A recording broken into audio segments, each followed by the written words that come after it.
times in instance, they're not actually a comprehensive view of what's really going on. And you have published this study recently around the violence in K through 12 schools that is available outside. Just curious, what drove you to actually take on that work and actually produce this report? Well, a big motivation for this report was to understand better what worked. And we knew at the Rural Trust that many of the policies and practices that had been put in place in schools in the name of keeping kids safe had not worked to do that. But what they had done is become powerful mechanisms in the school to prison pipeline, and that tens of thousands of nonviolent, non-criminal kids were being affected in devastating ways by these policies. And they weren't helping keep schools safe. So we wanted to look at what had actually happened in schools. We knew that a lot of the media reporting wasn't very well informed about what had actually happened, and we wanted to know what had happened and what worked to keep kids safe in school. So following up on that, when I read through that report last week as we talked on the phone, there were some aha moments for me during that report as I was reading through that. So could you describe for the audience some of the kind of the key learnings, some of the things that maybe surprised you, and maybe some of the things that didn't surprise you as you conducted your research over that extended period of time? There were a couple of points that I think are really important that came to me out of this. And one of those is that the majority of violent actors in schools are kids. 75% are kids. And that what keeps people, mostly kids are victims as well, and what keeps people safe in school is the quality of relationships within the school. And so creating opportunities for every student in that school to be known, to be connected in a meaningful way to adults in the school and to other students, to have a positive school climate that promotes positive behavior, that teaches conflict resolution rather than focusing on punishment and retribution, and an environment that connects kids to their communities in ways that are meaningful both for the student and the community. That's one big takeaway, that it's a lot about relationships, because most of violent action in school is kids. And many times there is nothing stopping them. There's nothing, when you read these stories, and I read 700 media accounts, it's clear that there's nothing stopping kids. There's nothing standing between them and a violent impulse. They don't have the relationships. They have nothing that's really slowing them down. And they also have really easy access to deadly weapons. That also consume their kids. The second thing that was really clear when you put all 700 of these incidents together in time and space is that violence attracts violence, and that focusing on violence puts the idea in people's minds. And so it's important in terms of thinking about how we're going to keep kids safe at school to do that in a way that puts relationships, quality schooling, positive connections between the community and the school and the kids front and center. And that focusing on violence is likely to attract it, and that one of the biggest risk factors for a violent incident in a school is having already had a violent incident in that school or in a school nearby. Good, thank you. I appreciate it. Dr. Suthers, turning back to you, I spend a lot, like you, spend a lot of time in school districts talking to educators and school superintendents, people making decisions. And certainly every school district is different. Every school building is different. They're all unique. The culture that exists in as Robin was saying, the communities that these schools exist in is all different. But there are some common traits, some commonalities. So what are some of the common things that or pitfalls that you see school districts and universities struggling with on a regular basis? Well, the first issue obviously is cost, and they're always concerned about if we're going to implement countermeasures or if we're going to do assessments, what does it cost? And they always want to come up with a one-size-fits-all remedy to it. So they want to do things school-wide, district-wide, without actually understanding what the real threats are, what the vulnerabilities are. They have to understand that as school cultures are different, school environments are different, obviously school needs are different. And that seems to be the biggest pitfall, is that we can all come up with a plan that's going to fit everybody. You know, I'm very encouraged by training, as I mentioned previously, for incidents that may happen. But again, it's not done in a way that addresses their particular individual institution. And I think that's the biggest concern. Everybody wants a guide and everybody wants a manual that's going to give them the answer. And as we know, self-assessments, while somewhat instructive, are not very effective or efficient, because it's rare that you'll self-assess and determine that you're not prepared, or that you're not ready, or that you don't have everything you need. And so it's really a false positive in terms of your level of or state of readiness when it comes to these kinds of incidents, because you haven't really looked at your individual institution, its individual culture, and as a result, its individual needs. Very good. Dr. Maurer, so there was a mention of this thing called ALICE, which stands for Alert, Lockdown, Inform, Counter, and Evacuate training that you've gone through. You're also a certified school safety specialist, all of which are important. Can you talk a little bit about what those experiences actually taught you, and why do you believe being knowledgeable about this subject is an important part of your job every day? Seems to me that I have a moral obligation to learn about these things, although it was not in my education. I am not in law enforcement. I am not a security expert, but I have had a lot of salespeople call upon me. In fact, every day I probably get a salesperson calling on me saying, you need this safety thing for your school. You need this safety thing for your school. And quite frankly, I had a lack of knowledge as to what do I put in my school. And funding is an issue, but when we're given funding, for example, in Indiana, we have a matching grant. It's $35,000, not a lot of money, but that gives me, if I match it, it's $70,000, and I need to know, how do I spend that wisely to keep my district safe? What do I do first? What are the layers that I need to begin? I have done a lot of work with law enforcement. The security system that I have in my buildings has been endorsed by the Indiana Sheriff's Association, Chiefs of Police, the SWAT organization, School Resource Organization, as well as the education side of that, and that's the Superintendent's Organization, Principals Organization, and the Teachers Association. This is the first time that we've had both law enforcement and education come together. I was unaware what it was that law enforcement needed in order to help keep my students safe.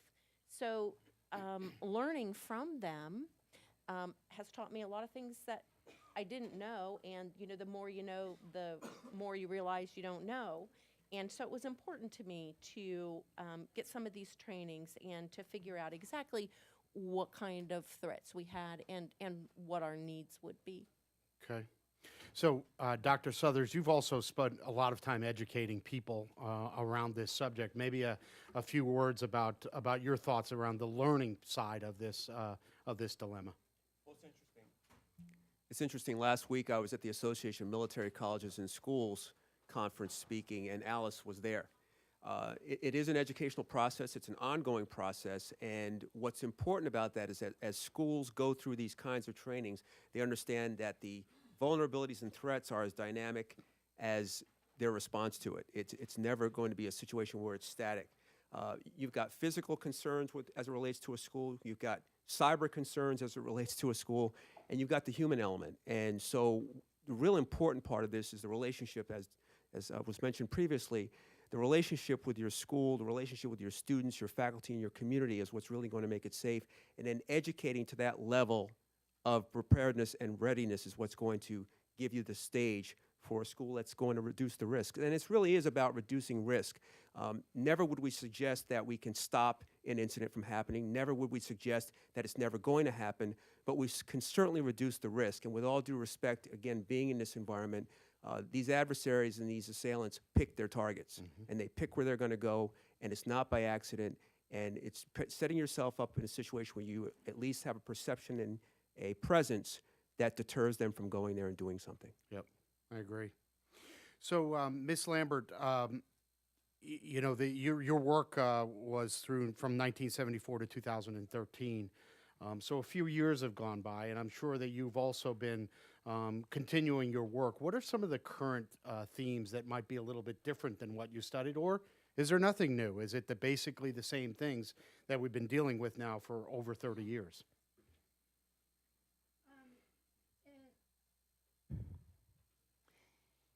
When the report was written, it was in the immediate aftermath of Sandy Hook. And I think the biggest change that has happened nationally is that our conversation is different. We are talking more about terrorism. We're talking more about police violence. We're talking more about violence in a lot of different contexts, and thinking of terrorism in broader ways than have been thought about in the past.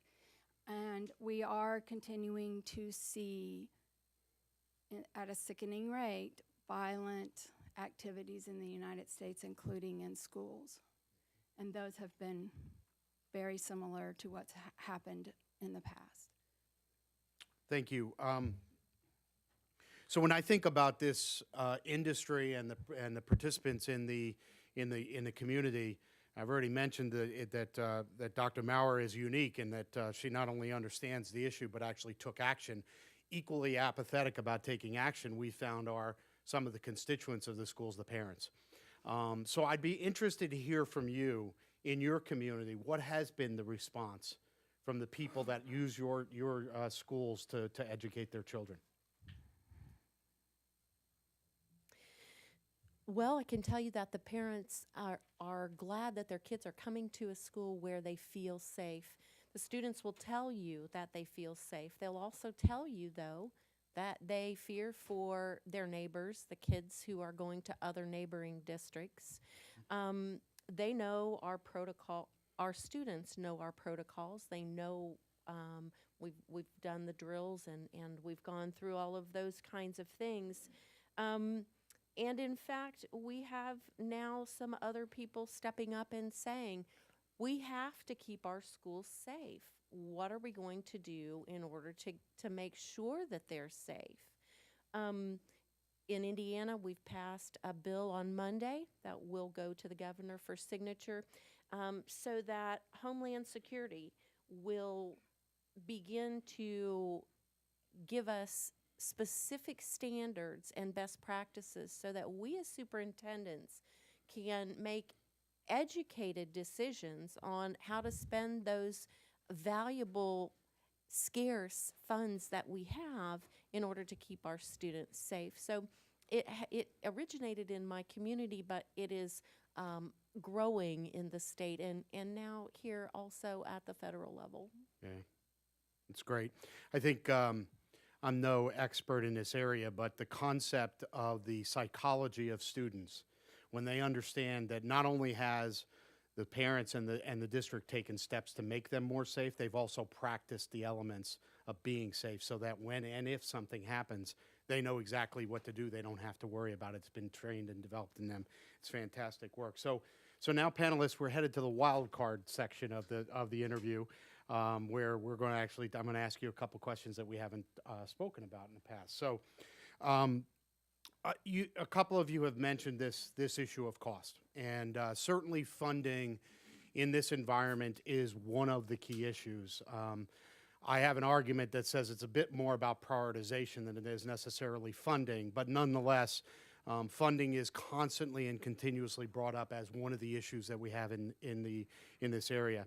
So I'd be interested, Dr. Southers, what is your view on what are the elements of activity that school districts can do and universities can do that actually don't require any additional funding? Well, you're absolutely right. It's prioritization. And once an assessment is done, and that assessment in some cases can be done by the protective security advisors for the Department of Homeland Security, they can then prioritize short-term and long-term strategies to meet those goals. Unfortunately, what we see are people looking at high-cost items that aren't the result of an assessment, usually associated with technology.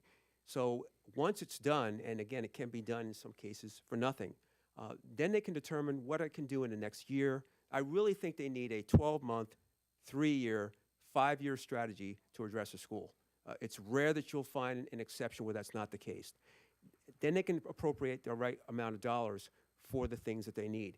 In some cases, it may be a policy. It could be something that could influence a process. It may be something that costs nothing to do if, in fact, you know what you need. Mm-hmm. But when we think of security today, particularly in the United States, automatically we think of technology, and we don't know if we need technology, and are we getting the right technology?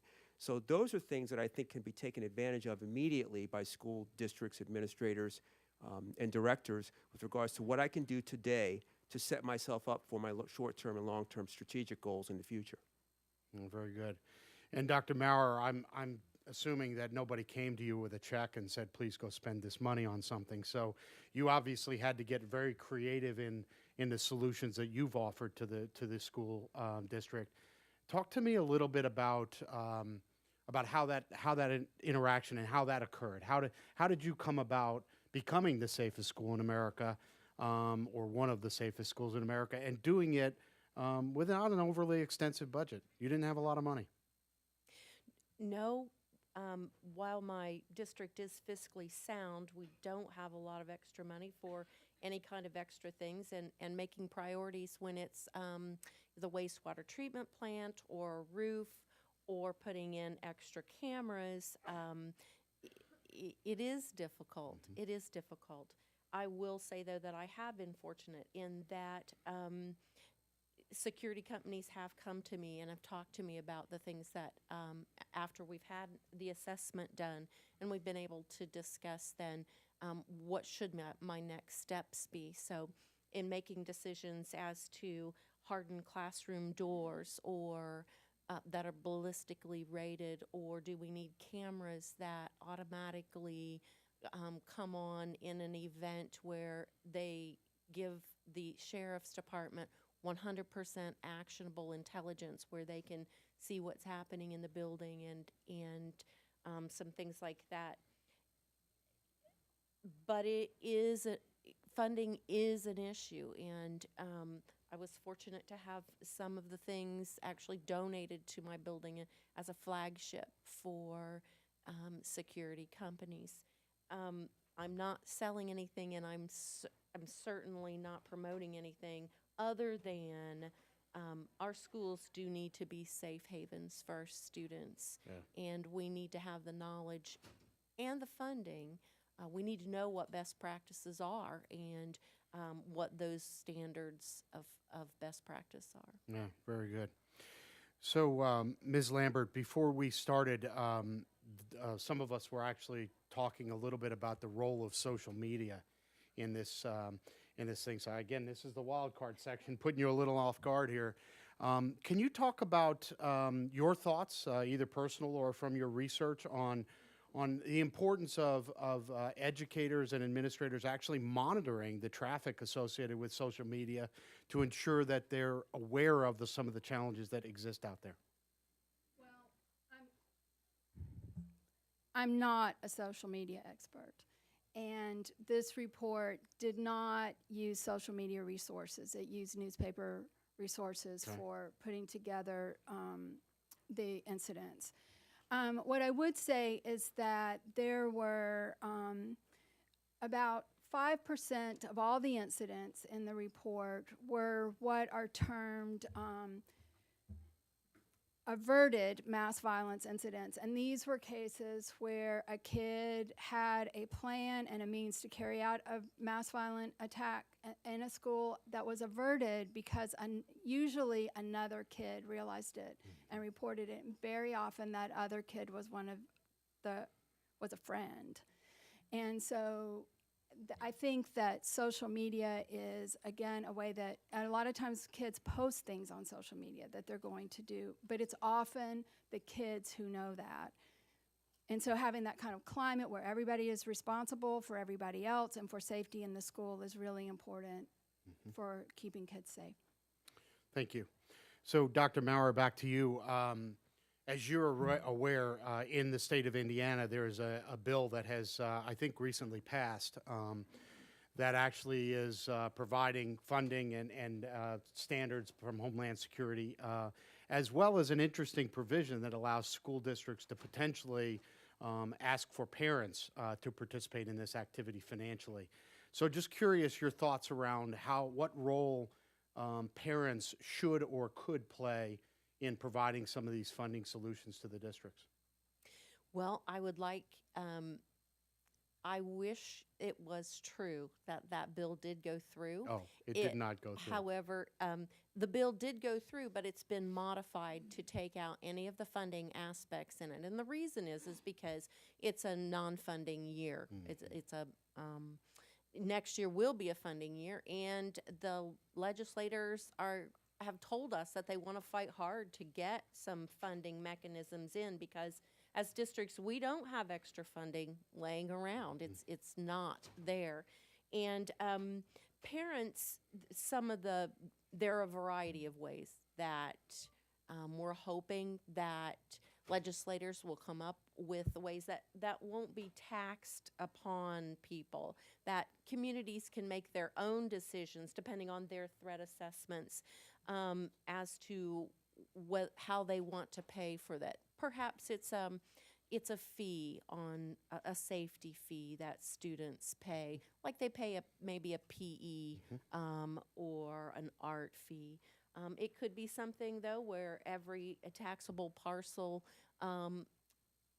is taxed at $3 a month for 3 years. And that's not very much money, but collectively it could be some money. Now, that would be for districts and communities to make those decisions as opposed to them being forced. Yeah.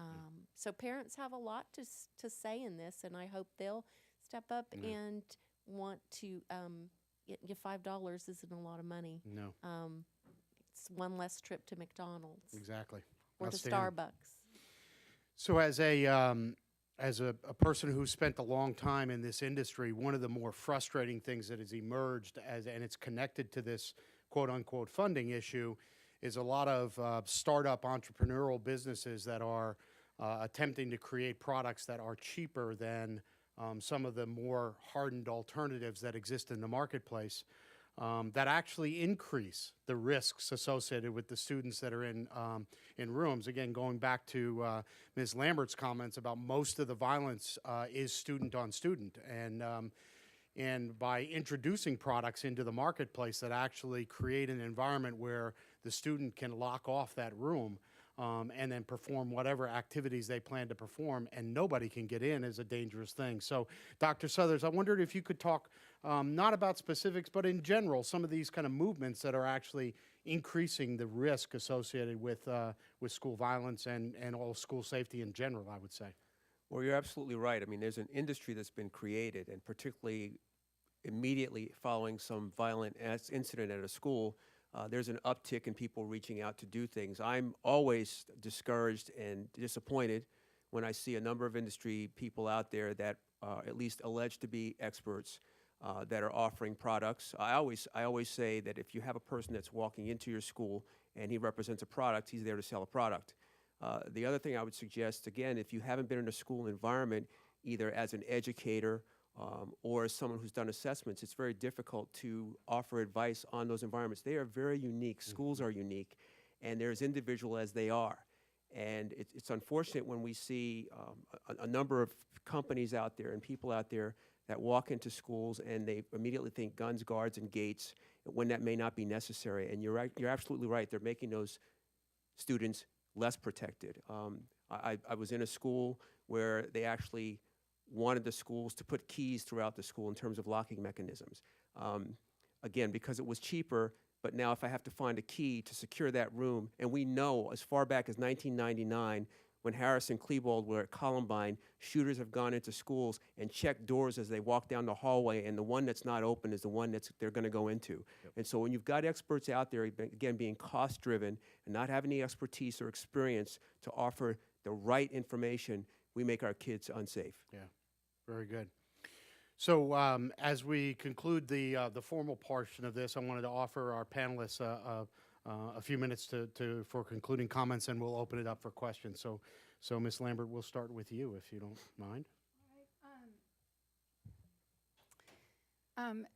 As it was said, I work with a national nonprofit. I'm not part of the security industry. I think that one of the reasons that I was invited to speak today is because of research in my report that looks at who perpetrators are and what kinds of schools are vulnerable to what kinds of perpetrators. And I'll just run down a couple of quick bits of information. They're all in the report. But that incidents of one-on-one violence accounted for 65% of the incidents and 75% of deaths. And 75% of all perpetrators, as I said before, are students. Mass violence accounted for 10% of the incidents and 25% of the deaths. 10% of the incidents were threatened mass violence, where no one died, but people could have. And people were injured. 10% were accidental discharges of weapons in school. 5% were hostage takings with no injuries. Among people who perpetrated violent action, as I said, 75% were students. 15% were unknown, and about half of the victims of unknown perpetrators were kids who are on their way to and from school, or they were at an off-campus school event. 10% of perpetrators were armed entrants, and 10% were also adults. These were people who were not part of the school who made their way onto campus. There were 15 incidents of mass violence in elementary schools in the nearly 40 years that the report covers. Several of those were slashings. Several were sniper incidents where kids were shot on playgrounds. One was a person driving a car onto a playground, and the rest were shooters inside the building. And in elementary schools, all but one of those perpetrators was an adult. And 40% of adults, again, adults were 10% of perpetrators, but they were 40% of adults targeted elementary schools. So in thinking about soft targets, that is an important thing. And I also just want to really appreciate what Dr. Southers has said. It's very important, especially in rural areas, not to adopt a one-size-fits-all. And it's very important to address issues that aren't expensive, because rural schools really, for the most part, don't have extra cash for much of anything. And so it's important to address issues that schools can do that will protect themselves and not raise the risk. Thank you. Dr. Maurer? Your statistics are sobering. And it upsets my stomach to think about the fact that our schools are soft targets. I didn't know what law enforcement needed from me, nor did they know what I needed from them until we started this partnership.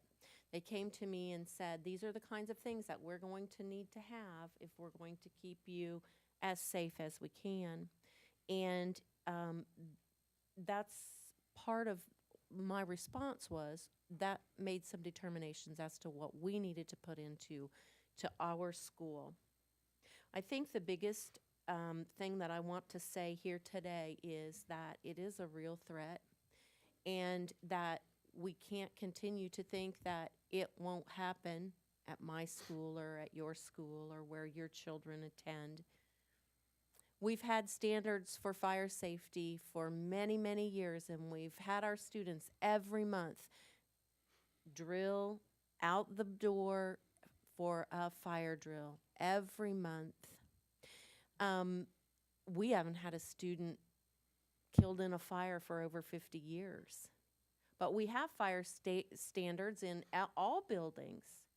I propose that we need to do that as well for safety and security, specifically in our schools. Our next generation, our students are our most valuable possessions. If you're a parent, if you're a grandparent, you know that. There isn't anything that we wouldn't do for our kids. And this is an area where we can step up and do the right thing for them. Taking into consideration what both of the experts have said, I will say that superintendents need to know, what are the standards? What should we be doing in order to protect our students? Whether or not it costs us money, some of it doesn't. Some of it is free, just putting in the right protocols. On the other hand, our schools don't have the funds, and we need to have the availability to do the right things to keep our students and our staff safe every day so they can come and learn. Their legacies are going to be what we need to work on today. Thank you. Dr. Southers? Well, Dr. Maurer is absolutely on point as it relates to best practices, and you would think that we would have a best practices standard, particularly in what I consider to be the most important infrastructure in our nation, which is our nation's schools.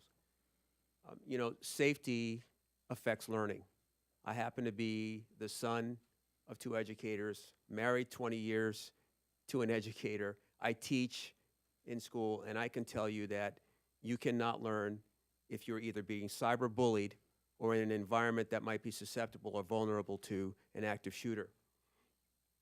Unfortunately, I'm also in a business, much like Wilfred Brimley said from the firm, that I get paid to be suspicious when there's nothing to be suspicious about. And so having said that, it's time for us to really induce the education that's necessary on faculty, staff, students, and parents in that community, get a level of awareness of things that need to happen, because with all due respect, the greatest threat we probably face in a school is not an active shooter, but a fire. And I can tell you from experience that the most challenging individuals you deal with when you have an incident are not the students and the faculty, it's the parents. No matter how much you train, there is nothing standing in the way of a parent getting to their kid when there's something that's happened at that school, and I'm only telling you because I've seen it. And no matter how much you train about going to the assembly point, it doesn't seem to work out that way when it happens. And so we've got to get to a level of awareness and a level of acceptance of what can happen, and then consciously and intelligently respond to it. We really have to have an environment here where I'm disappointed that I have to be here as a counterterrorism expert, and I'm here because I'm hearing things like violent extremists feel that schools are a soft target, because we do have individuals who are alienated, who have adopted a legitimizing ideology, and because of some enabling environment, they feel like they have the capacity to act, and they will. And so this is the most important element of our society. I think it needs to be the safest element of our society, and the appropriate resources should be dedicated to it. Great, thank you.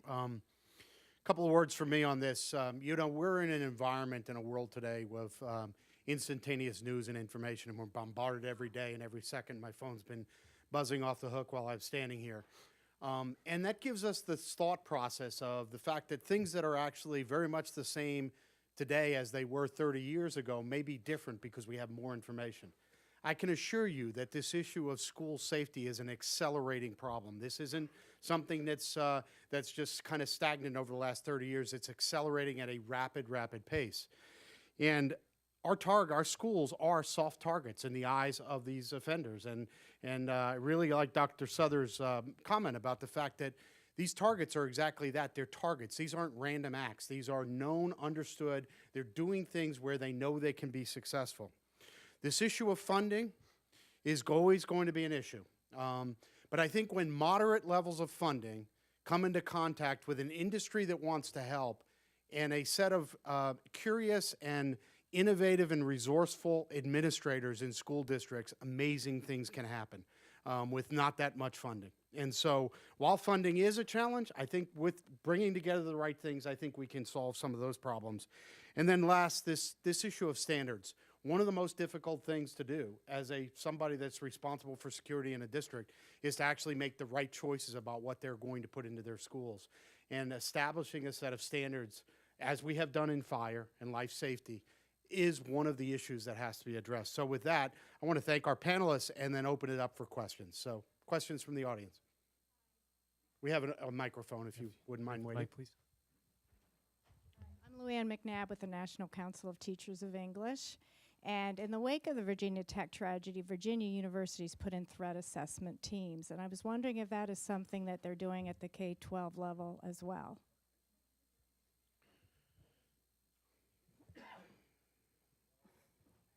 Dr. Southers, it seems like you know the most about this. I think this really varies a lot by district and varies a lot with the resources of the district and the extent to which people feel frightened in their district. So I don't have information on that, however. The only thing I would offer is, as recent as last week when I was at the Association of Military Colleges and Schools, they do have threat assessment teams at their institutions, it seems like nationwide. I was really encouraged by the level of information that they shared, their particular relationship with psychological counseling as well as part of those threat assessment teams, and their ability to pull students into those conversations if they needed it, given some warning signs that they've predetermined. I can at least speak for that collection of schools in the country. It seems to be pretty robust, and it seems to be working. I can tell you that in Indiana, we are required to either have teams in buildings or district-wide teams that work on safety and security. So it's legislated in Indiana that we have them in K-12 districts. Two questions, if I may. Dr. Bauer first. What you've done in your school sounds really great. Can you tell us the top 2 or 3 things that the law enforcement officers or community told you that they needed? And then for Dr. Southers, I think I understand how it could work, but on one hand, you've made the comment to not make things one size fits all, but yet we want standards. Just if you could talk a little bit about that. Mm-hmm. I think that probably there were several things. One, of course, is that we do what we can to keep the threats outside of the school. Now, we know that some of the threats are going to be the students in the school. Probably one of the biggest things that law enforcement wanted was actionable intelligence as to what was happening. Immediate. Because what happens in the time frame is that it's probably 4 to 7 minutes perhaps before a call goes out. So, and these incidences happen in 3 minutes. So if a call doesn't even go out until it's over, they can't be of much help to us. So I think one of the first things that they ask for is we need to know immediately when there's an issue, and then we need to have intelligence about what's happening there, as opposed to 4 minutes later when somebody is, you're not going to call probably when you're being shot at or when you're under duress. And then you have just one viewpoint, and that's the viewpoint of wherever you might be or might have been, and they need more intelligence than that. So those are probably the the most prevalent things that they've asked for. And to your question about standards and one size not fitting all, very good question. By standards, obviously, policies can easily go district-wide. A policy, for, as the example I gave previously about door mechanisms that lock from the inside, or assembly points for parents to be in a certain location. By one size fits all, I mean that even though you have those schools in that district are sometimes demonstrably different from each other in terms of threat level, and that can only be determined by an assessment. I work with Mr. Boyd, for example, in a school district where in one instance they didn't have a school resource officer. In another instance, we mitigated a huge threat problem by putting the police department of that city, their motor officers, we gave them an office in the first level of that building. And so now you have police motorcycles coming and going all day long. And now you have special weapons teams that come there to write reports. That's the safest place in the city. It is very different than a mile away, another school in the same district that doesn't have that threat level. So while they might have the same policies or procedures in both schools, the response to the threat was quite different. So I'll add to that. There's been a number of cases, Indiana, New Jersey, where some legislation has actually been passed at the state level that establishes standards that are really more around ensuring that the questions are being asked and that there are answers in place for those questions, not necessarily dictating one approach versus another, but making sure that people are asking the right questions and putting the right activities in place. Those are the kinds of things that I think are really necessary.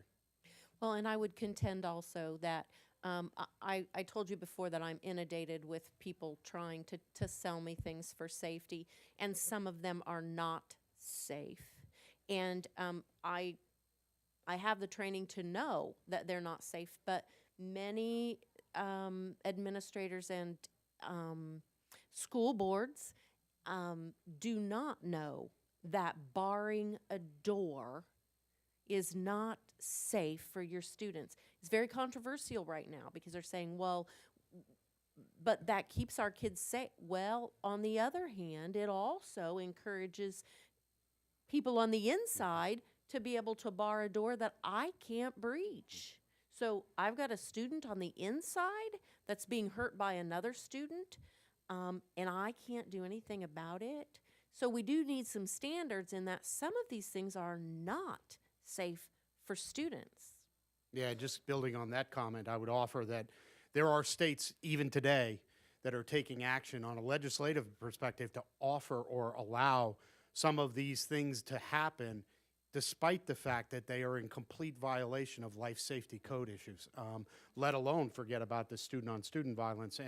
And yet, you know, well-intentioned administrators and well-intentioned legislators are actually voting these things to be allowed in their environments. And those are some of the things we've got to prevent from happening.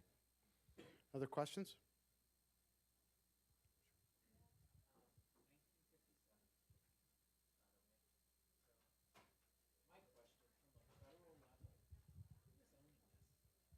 So, by the way, it was 1957, the last time someone died in a fire related to a school. And I'm glad you brought that up because, you know, we can do more on school safety. So my question, though, on the federal level, who is owning this? I mean, who is owning this school safety at a federal level? So maybe I'll just start and leave it and let the panelists. I think that's one of the issues, because I think that this has been something that has been viewed as an educational problem. And it's not an educational problem. It is a safety issue. And so while the implementation needs to be executed through the educational capabilities within each state, we need law enforcement, we need national security, we need these kinds of parties that are focusing on homeland security related activities to own this issue, because education, as Dr. Maurer has indicated, they're not prepared or trained to do this. Homeland Security is, in fact, trained to do this, and that's where I think this issue needs to be led. I don't know, you guys agree or disagree? I'll say at the local level, and I'll speak at least for my state, municipal police departments are owning this. They are aggressively going out, getting with schools, doing the training, to the extent that they can, getting engaged with the schools so if they have a violent incident, they can respond to it. At the state level, I can tell you, having been responsible for Homeland Security grants, it was a element of critical infrastructure that obviously didn't receive the attention of some others. Airports, ports, chemical plants, nuclear power plants were always ahead of those schools. And I will say this, we were able to at least shift funding to faith-based schools. We addressed Jewish institutions in particular right away in some instances. But we didn't own schools at the state level with grants the way that we could. And that's a very good question. Over here? So one of the most recent legislation on schools is Every Student Succeeds Act, and it's devolving a lot of the federal control back to the states. I know that's primarily with testing, but I was curious if any of you had a response in terms of what sort of anticipation of change there might be with states gaining more control over the K through 12th system on how the best practices and finance things that you talked about earlier might change because of the implementation of Every Student Succeeds. I'm not sure I can answer that question because I don't have a crystal ball and I'm not sure exactly what it will look like. I believe that I'm fortunate to be in Indiana and that they are working on the forefront of some of the security type of issues, if that's what you're asking about, security-wise. It is important to keep some of those things at the local level, or at least the decision-making piece of it, because we all, as Dr. Southers has said, have different threat assessments and different things, but there is that trickle-down effect where we do need that federal support to move down into the states. I'm not sure if that answers your question or not. I would like to speak to that if that. Yeah, if please. there's one. I don't want to. Sorry, you can't see. Yeah. All right, She's we'll over pretend here. over. I can't speak directly to ESSA and school violence, but in regard to rural schools, I will say that when left to the states, rural schools get what's left over, if there's anything left over. And that can be a real problem, and that's especially true for high poverty, low wealth rural districts. And just a point is, if you took the 10% of poorest rural schools in the country and put them together in one district, it would be the largest, most diverse, and poorest district in the country. So a lot of people have a misunderstanding about what rural is, and so that's whenever you put things back to the state without any sort of federal enforcement, rural schools tend to lose. And secondly, I think it's really important and to say that part of this threat assessment needs to be assessing school climate, because that is a threat. This attitudes and feelings of kids and faculty within the school is a threat, and that for a lot of states, this imposition of very harsh discipline creates a very negative school climate that not only affects the kids who are receiving the discipline, but everyone else in the school as well, including depressing the academic outcomes of kids who are never disciplined in those kinds of schools. So that's not directly addressing the federal law, but it does address what happens at the state level. And I will go on to say that so often we are encouraged to consolidate those rural schools or those smaller schools because the belief that we're going to be saving money if we have large mega schools. But then you go back to the issue of, are kids feeling safe? Are they just a number? Are there other people who know them? And so I would contend that the small rural schools probably have an edge in those kind of conducive environments to help kids connect. So my hope would be that our legislators would also see that as well. Dr. Meyer, that's absolutely true. And we know that smaller schools have lower rates of violent behavior across the board.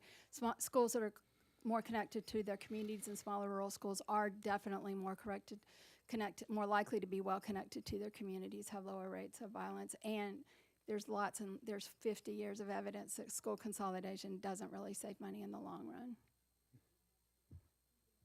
In the back?